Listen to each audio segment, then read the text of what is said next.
Hey, what's up everybody? BDF 44 coming at you with another video. Alright, so I've been walking around, man. Yesterday I decided to stay in the house, make a playlist. That was pretty good. Found some music that I don't think I was supposed to find, of some really prestigious artists under different names so that they wouldn't have to report the music to their record companies, and I'm guessing, so that it sounds like a bunch of songs that were made that either were AI songs, because that's a possibility, although I don't honestly think so, or music that was made so that it could go under a different name, so it could be like a passion project for a lot of artists.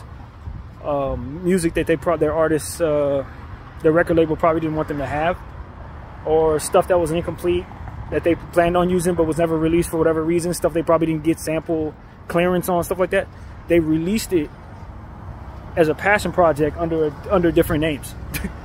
And so it's one of those things where it's like, I'm not going to tell you who these artists are necessarily, I'm not going to tell you what these names are, but I did put the playlist together, so of some of the music along with some of the stuff that just came out. So I thought it was some of the best stuff one of the best playlists I've made maybe ever, just because of the type of artists that are on there. But keep in mind, the music could actually be AI music, because that's how good they are at this crap these days. But I genuinely don't think so. I think these are artists that we all know and love. So yeah, the K-List 378, I believe is what that ended up being, 378. So that stuff was good too. The music that they had under these different names were like incredible. And so yeah, man, definitely go check that out on BDF at Apple Music, BDF 44 at Apple Music. So yeah, man, it's another day at it, man. I came down to Hollywood today after staying in the house yesterday. Didn't feel like staying in there for 2 days in a row. Need to get my exercise and all that good stuff. So I'm out here. Don't particularly need to go to any particular store to purchase anything, although I would like to get some more colors for my art. That's pretty much the only thing, and I really don't have the cash to be going for that unless I want to use money that I probably shouldn't. So yeah, just minding mine as try to get the exercise for the day. But yeah, man, it's another day at it, man. Feels good to be out here at home. It's a gloomy day, very gloomy. I probably should turn there a little bit more. It's a very gloomy day, but you know, I just felt like getting out anyway, man. I didn't care what the weather looked like, as long as it wasn't raining, I was fine. So yeah, man, I know I hadn't tapped in with you guys in a couple of days. I just had nothing to say. Sometimes you really don't have anything to say, and you don't want to force it just to be making content. It's not that serious. I don't have a boss saying you got to meet this quota at this time or nothing. So it's like, look, if I don't have nothing to say, I'm not going to upload. But today I just wanted to give everybody an update on what's going on. Walked all the way down to Cherimoya Avenue School, where I went to elementary school, and sat there for a little while thinking about just how awesome it was to have a childhood over here, you know what I mean? Growing up in this area. My mom and working down this way, coming to the Pantages every once in a while, walking on Hollywood stars every day. It was rather fun, even though it was strange most of the time. Hollywood was always considered Hollywood my entire life because of the type of characters that you would see walking around just throughout the course of my entire life. I got used to a lot of stuff that people aren't, wouldn't even believe, man, for the times that we were in. But you know, I mean, to be honest with you, it gave me a lot of respect for other people's cultures and other people's mindsets and alternate lifestyles, because if you grow up over here, you experience a lot of that very early in life. You get to meet people from in different mindsets that you wouldn't find in other places, and people from all over the world that just come here to see what this is all about. And you know, I mean, what you come to find out is it's just like any other city. You have people here that are looking for dreams, they're looking for their hopes and dreams to come true. They're looking for opportunities at big wealth.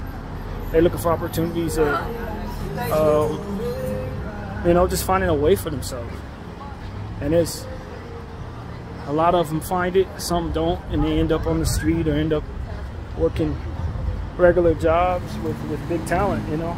That's one thing that I found consistent. A lot of the people that I used to work with, they were Hollywood hopefuls. They all wanted to make it, or one step away from making it. A couple of them actually did get big opportunities. In fact, one girl that I did worked at the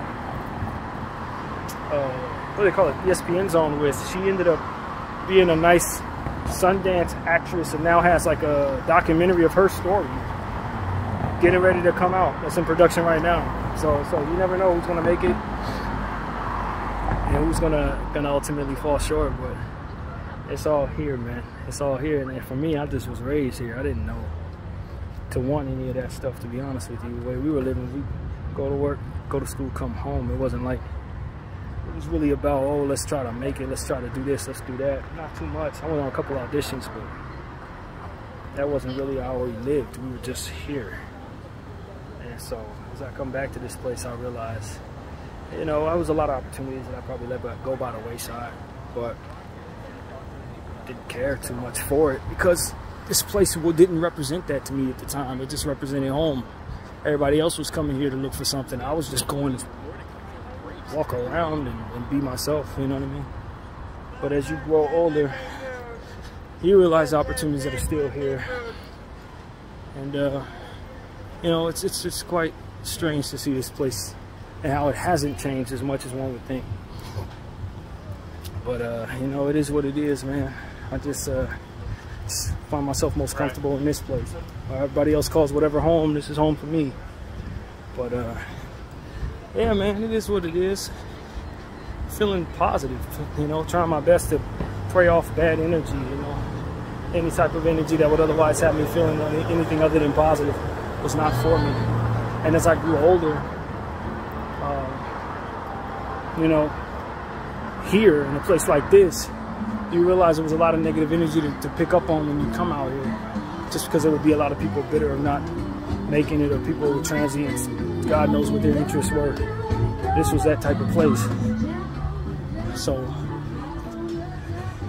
you know, when I come back here and stomp around, I realize the energy is so different over here than it is in North Hollywood, so different than it is in Inglewood and other places that I've lived since. And you just come to understand this little hub, this particular area, is unlike anywhere in the world, really. Unlike anywhere in the world. And just like you find real people over here, you find people over here that are trying to fake it until they make it, and that's it. And they don't really have a whole lot of depth to them, and I just know that was never me. Never me. So, yeah, man. Warding off the bad energy. Had a couple bad dreams lately, but I didn't want to share them with you because they weren't that serious. The most important thing I came to understand was it felt like those were energies looking to attack me for just like I always say, nothing new, because I'm looking to attack the enemy with my interest in of the conversation and various different things that I just inherently have in me to say without concern.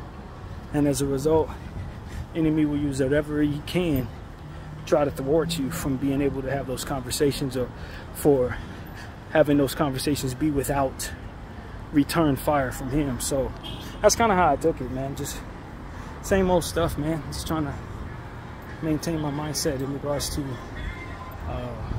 focusing on you know, improving my mental health. And so that's one of the things that this day is about for me, just getting out of the house, getting away from what would otherwise have me thinking too much about stuff that I have no business thinking about, and getting out of the house, and then from there letting that fresh air take over and letting the possibilities of a better day come to me.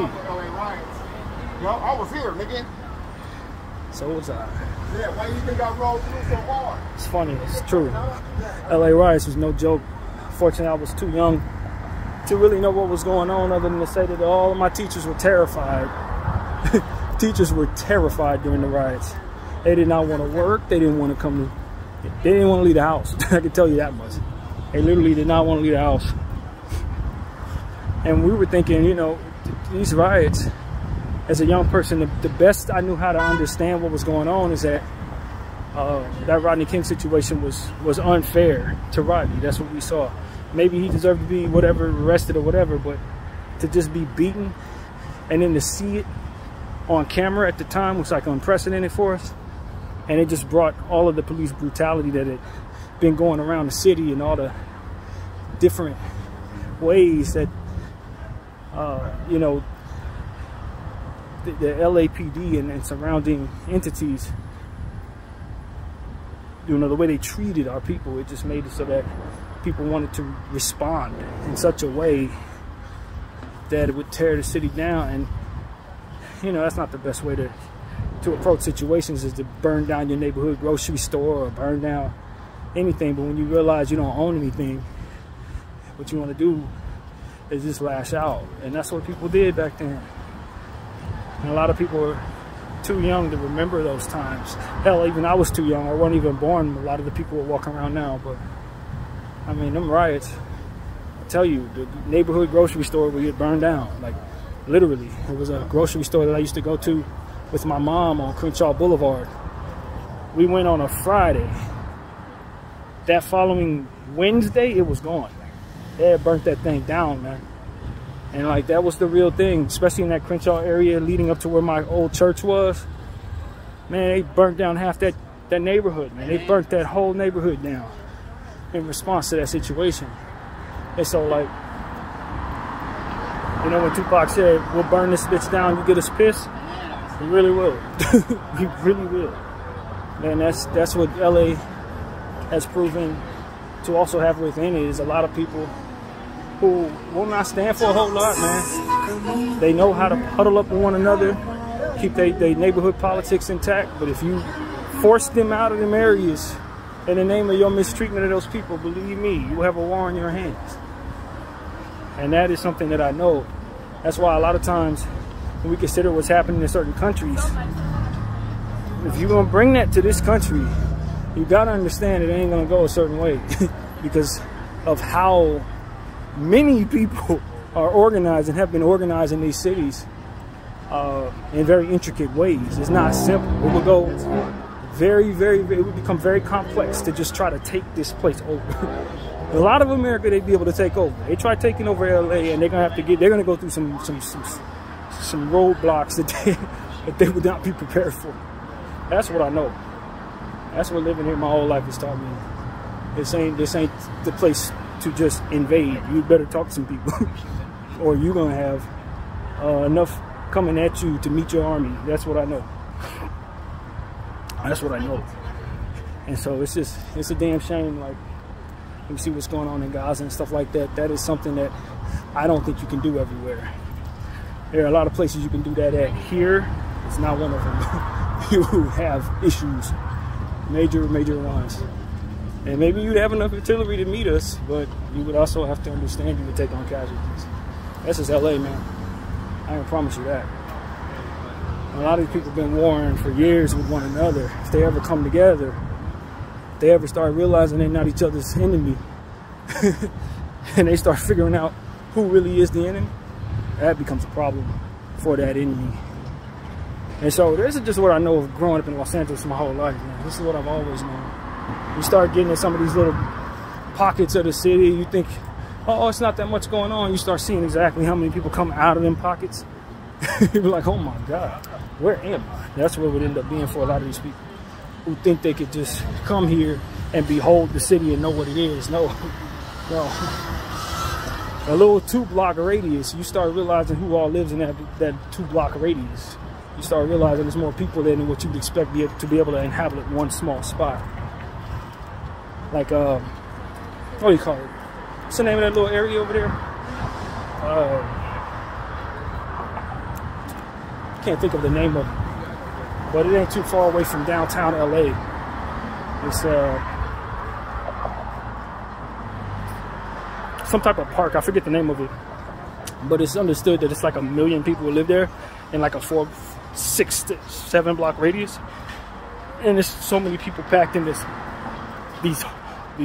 apartments, man. You know, so they have like 8 and 9 people each apartment. You know, that kind of thing. So it's like, this place is not simple at all in regards to how it's structured, or lack thereof, if I'm being honest. So ain't a whole lot of structure when you really consider it.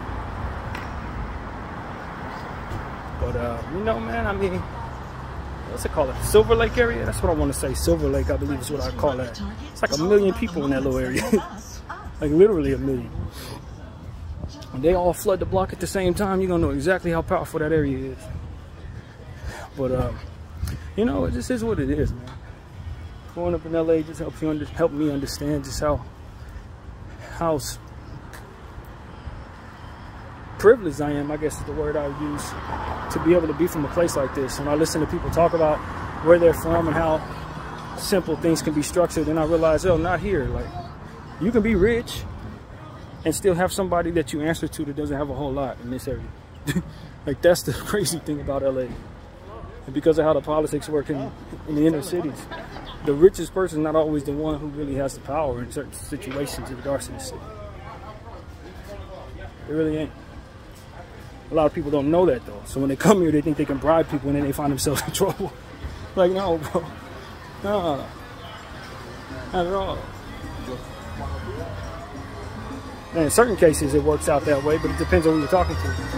And how the structure of what they do here intertwines with what other people do in neighboring circumstances, which can be very complicated. Very, very complicated. So, you know, that's why I stayed to myself. That's one of the reasons why my mother and I stayed to myself, because she had a very good understanding of that. And not everybody's your friend in LA. In fact, a lot of them aren't.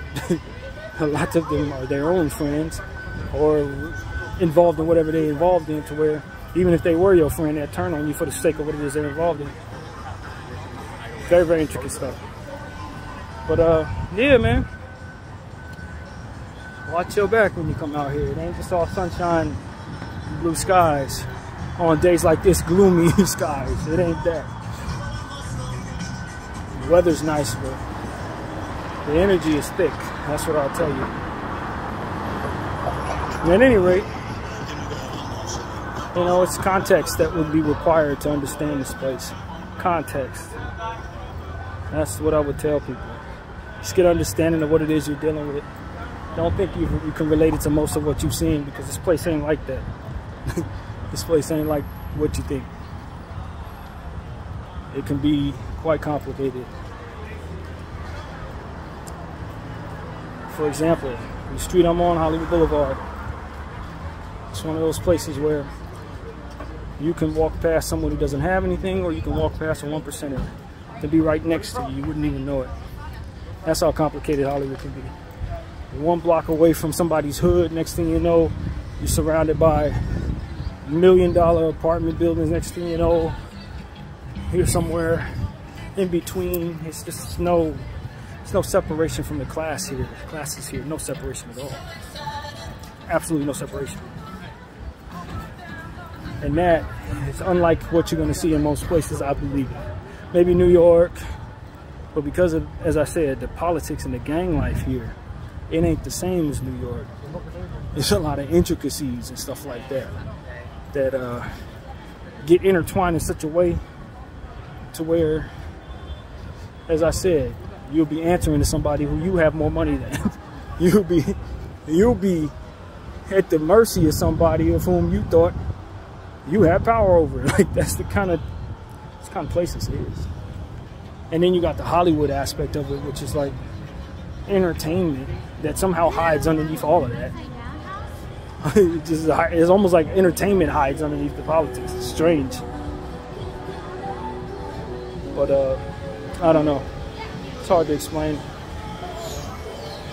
All I can tell you is, ain't no other place in this world like this. Not no other place in the world like LA. And it ain't nothing for somebody to hop on the freeway. And that's all I can tell you too. Don't think you're never too far away from anybody who knows this place. And I've said this before on this camera, but it ain't nothing for somebody to hop on the freeway and hop back on it. Come out here, do whatever they got to do, and get right back on that freeway. And all these freeway entrances are too damn close, and they can spread you out too damn far. And that's what I can tell you.